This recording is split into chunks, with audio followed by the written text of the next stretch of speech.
Let me talk just a minute about what Brighton Center specifically does. We execute a program called the Workforce Innovation Opportunity Act, which is all about upskilling individuals. We focus on two groups of people. I mentioned unemployment insurance earlier. So, individuals who are let go from their position at no fault of their own, they qualify for this Workforce Innovation Opportunity Act. A lot of times you'll see individuals being laid off because the work that they do is now obsolete, right? Mm-hmm. Technology has come along, automation has taken over, and if you're not skilled in operating that automation, then the skill set you were originally hired for, there may not be a need for it. Mm-hmm.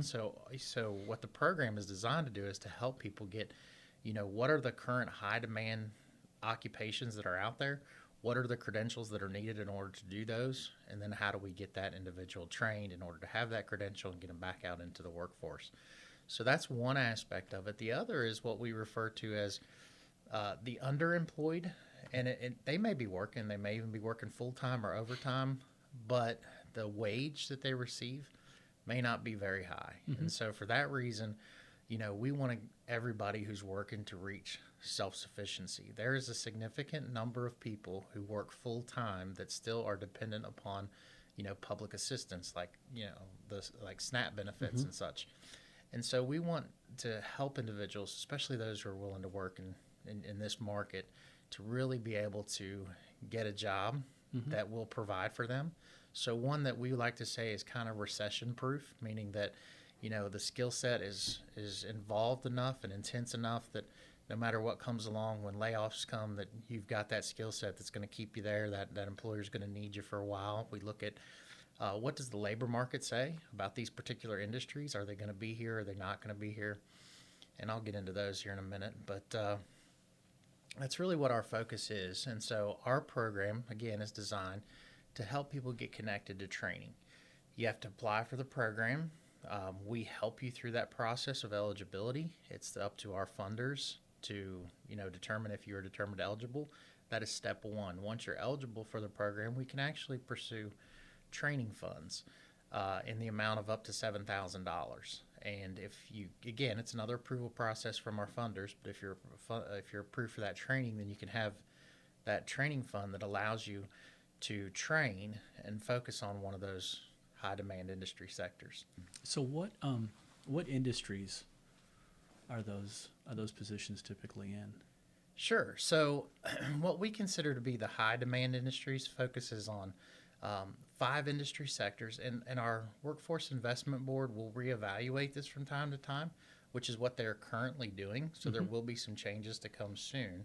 They won't be drastic changes because the market doesn't work like that. It'll Right. be small, slower changes that will look at projections for the future and things like that. But right now, we focus on advanced manufacturing, Okay. right? So, industrial maintenance, all of those kind of things are going to be around, manufacturing jobs. And what's interesting is I think back to when I was in elementary school in the 80s, there was this fear that one day robots would Mm-hmm. would take over everything, right?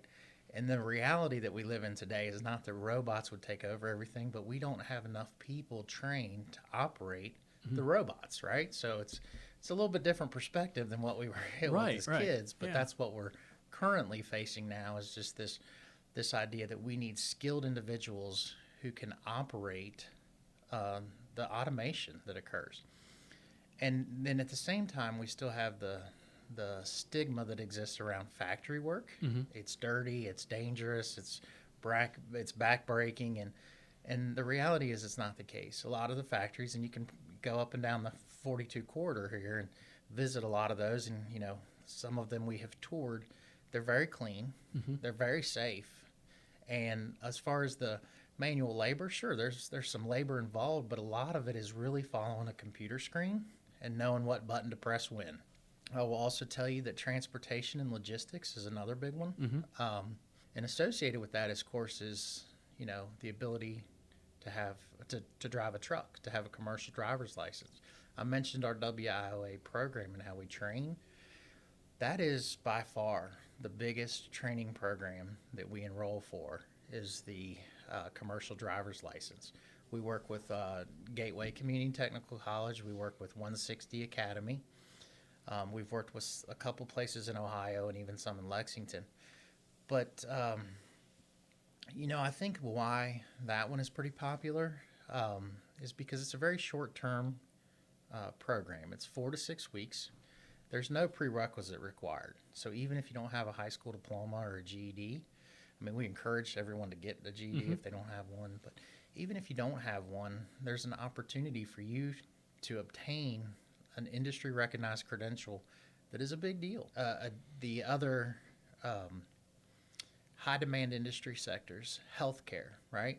I've mentioned baby boomers and that aging population, how they've stepped out of retirement. Well, that didn't just change the job, or stepped into retirement, but that didn't just change the job market, right? That changed a lot of things. They're consumers now. So they didn't just leave jobs, but they've created the need for more jobs. So there's opportunity in healthcare anyway, right, at large, but especially because of that aging baby boomer generation. So healthcare is a big one. Also, any of the construction trades. When I teach the class with individuals, I always, ask, who knows a plumber? And, everybody raise their hand. I'm like, okay, you got that picture of the plumber in your mind? How old are they, right? I know a few plumbers. I think one of them's younger than me, right? Right. Most of them are 50-plus years old. Yeah. And that's a tough job to do as your body ages, and they're going to be wanting to retire before too long. And I don't know about you, but flushing my toilet's very important. And so that plumber... This library wasn't able to one day. It shut the building down. Yeah, that plumber is really going to be able to name their price before too long because there's such a shortage of them. One more high-demand industry is 5 and all, but the last one really kind of encompasses a lot of things, but we call it business, IT, and finance. And the idea is that you're not necessarily going to find a company that focuses... I mean, you could, but it's not necessarily that you find a company that focuses on one of those, but the idea being that all of those are necessary pretty much in every company, right? If you don't have an accounts payable, accounts receivable plan, you don't have those finances in order, your company's not going to succeed. In this day and age, you need technology. You need somebody to run that. You need somebody to have your website, your social media pages, things like that. So there's a focus for that. And obviously, you need a business plan no matter what you're doing, right? So that whole idea around business, IT, and finance. So those 5 together are advanced manufacturing, transportation, logistics, healthcare, all of the construction trades, and then business, IT, and finance. And those are the ones that we focus on, trying to really upskill people and get them into those jobs that are connected to those industries, because we feel like they'll be here for a while and they'll pay good. So I guess, and you've talked a little bit about your experience in your time. So I guess, what are some kind of industries, I don't want to say faded, because there's probably people working in them, but that were, changed in the last 15 years as far as needing people? Because we're talking about, you've mentioned kind of the things that are really in demand. Sure. So it's kind of faded a little bit. Yeah. So a very specific example, and and anything I share is not, it's not knocking the company. It's just a reality. Yeah. So it was right around 2017-18. The IRS laid off 200 plus individuals in Northern Kentucky. Those individuals literally filed papers. And when the IRS transitions all of their files to electronic, the need for individuals who literally file papers, it's just not there anymore, right? And I think about, there's a lot of talk about AI. I don't think that AI is anything to fear. I think it's something to learn and to use because it's a tool available. But I do think that, there will be some jobs out there. When it comes to just simply, they're tasks. They're tasks that had to be done. But when the tasks are they're just checklist tasks, AI is going to be able to do those. And, I want to mention this too, because I mentioned how Brighton Center is one of the major partners within the Kentucky Career Center. They also do a lot of work outside of the Kentucky Career Center. So when you think about individuals that need a job, a lot of times it's not just that they need a job, right? Especially in this market. In this market, if you need a job, you might need some help finding a job. And if I help you find a job, but I didn't address those other barriers, then I really haven't helped you. So real quick, I just want to focus on a few things. Brighton Center has other programs that can help with things like food and clothing and transportation and even housing. And those programs are out there specifically to help individuals so that they can move towards self-sufficiency.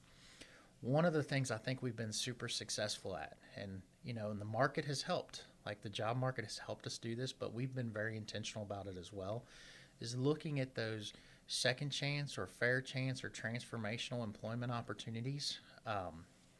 You know, again, when I started in workforce, there was a question on all applications. Do you have a criminal record, or have you been convicted of a misdemeanor or felony? And that was right on the application.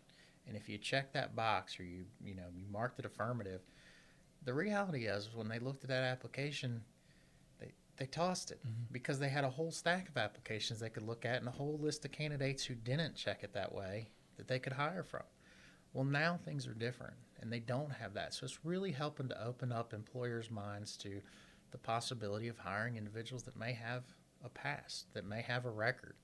And one of the things that we offer through the Kentucky Career Center are federal bonds, insurance bonds, right, that can protect companies in increments of $5,000 up to $25,000. That if they're say they want to hire somebody, but there's this whole risk mitigation thing. Like I don't know. I think they've turned things around. I want to hire them, want to give them a chance, but I just don't know. These federal bonds can insure them. So you mentioned this a little bit earlier. So where, if you're talking about online, where would you start this kind of information journey for an applicant, like to engage with the Kentucky Career Center? Yeah, absolutely. So nkcareercenter.com, and that would connect you to the Northern Kentucky. Think about the Kentucky Career Center exists throughout the state, right? The concept exists throughout the nation. It used to be referred to as the One-Stop Center, national job centers. But here in Kentucky, it's the Kentucky Career Center. There's 10 local areas. Northern Kentucky covers 8 counties: Boone, Kenton, Campbell, Gallatin, Owen, Pendleton, Grant. What'd I miss? Carroll? Yeah, there you go. There's all 8 of them. But yeah, so a couple different ways. An employer can reach out to us. A job seeker can simply send an email, careercoach@brightoncenter.com, and we would be happy to read. As soon as they send that email, that's going to go to me and my team, and someone from my team would reach back out to them to try to connect. So if they just wanted a job, we can send them some job leads. They say, hey, we want to develop some skills. Great. Let's get together, talk about that. Let's do some assessments. Let's see what kind of skills would benefit you to gain. We'll work on that. So we can do that. Employers that are like, hey, I'm interested in those work opportunity tax credits you talked about, or want to look into those federal bond insurance bonds. Yep, absolutely. They can reach out as well, and we'll be happy to connect them to that. So what are, I guess I'm asking you to look into the crystal ball. What kind of trends do you think are coming down the road for as far as either career development or Northern Kentucky careers in general? Or, I mean, mentioned like construction and these different kind of jobs. Do you think there's something along the way of, like a push in aviation or something like that down the road? Or Sure, and I don't think it's really that far down the road. Again, like you said, I don't have the crystal ball, right? But I do want us to think about how things have changed. Like it is not unreasonable for somebody sitting in the high school at Gallatin County High School to say, I want to be an app developer, and to really immediately start doing that when they go into school. Like even as high school students, but then even as they go into college, to immediately start doing that. All right, it's 2025. There was no app developer before 2007, right? So if you think about that, I mean, that's a pretty common job now. So much so that a high school student or a college student could do that, and it didn't exist in 2007. So that's telling you a little bit about the past, not being able to predict the future. That's kind of what the pattern that I would look at is where have we been and where are we now might give us some indication of where we're going.